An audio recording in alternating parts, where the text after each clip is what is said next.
সরকারি প্রকল্পের টাকা আত্মসাৎ, আবাস যোজনায় স্বজন পোষণ এবং সাধারণ মানুষকে ভয় দেখিয়ে টাকা আদায়ের গুরুতর অভিযোগ উঠল এক পঞ্চায়েত সদস্য ও তার ছেলের বিরুদ্ধে।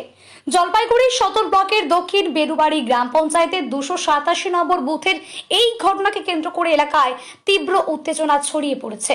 অভিযুক্ত পঞ্চায়েত সদস্য কালীপদ সরকার এবং তার পুত্র সঞ্জয় সরকারের বিরুদ্ধে মানিকগঞ্জ পুলিশ আউটপোস্টে একটি লিখিত অভিযোগ দায়ের করেছেন ক্ষুব্ধ গ্রামবাসীরা। স্থানীয় সূত্রে জানা গিয়েছে, দীর্ঘদিন ধরেই ওই এলাকায় সরকারি সুযোগ সুবিধা পাইয়ে দেওয়ার নামে সাধারণ মানুষকে হেনস্থা করা হচ্ছিল।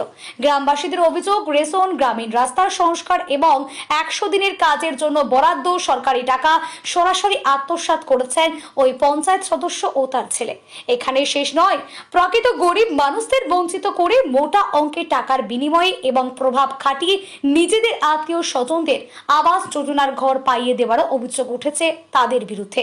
গ্রামবাসীদের পক্ষ থেকে থানায় জমা দেওয়া চিঠিতে আরও উল্লেখ করা হয়েছে যে আইসিডিএস কেন্দ্রের শৌচাগার ও রান্নাঘর নির্মাণের টাকাও লোপাট করা হয়েছে।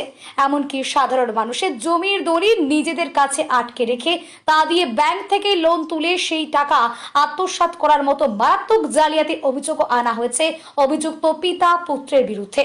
এলাকাবাসীর দাবি, এই সমস্ত দুর্নীতির বিরুদ্ধে মুখ খুললেই সাধারণ মানুষকে চরম দুর্ব্যবহার এবং নানা রকম হুমকির মুখে পড়তে হতো। ইতিমধ্যে একাধিকবার প্রতিবাদ করা হলেও কোনো লাভ হয়নি, উল্টে গ্রামবাসীদের ওপর অত্যাচারের মাত্রা আরও বেড়েছে। ভুক্তভোগী গ্রামবাসী জানান, আমরা দীর্ঘদিন ধরে এই অন্যায় সহ্য করছি। সরকারি সাহায্য পাওয়ার নাম করে আমাদের কাছ থেকে ভয় দেখিয়ে টাকা নেওয়া হচ্ছে। আমরা এর অবসান চাই এবং আমাদের আত্মসাৎ হওয়া টাকা ও ন্যায্য অধিকার ফেরত চাই। যদিও নিজেদের বিরুদ্ধে ওঠা সমস্ত অভিযোগ সম্পূর্ণ ভিত্তিহীন বলে অস্বীকার করেছেন অভিযুক্ত পঞ্চায়েত সদস্য ও তার ছেলে। প্রথম কিস্তিতে টাকা উঠেছিলাম 5 বছর আগে।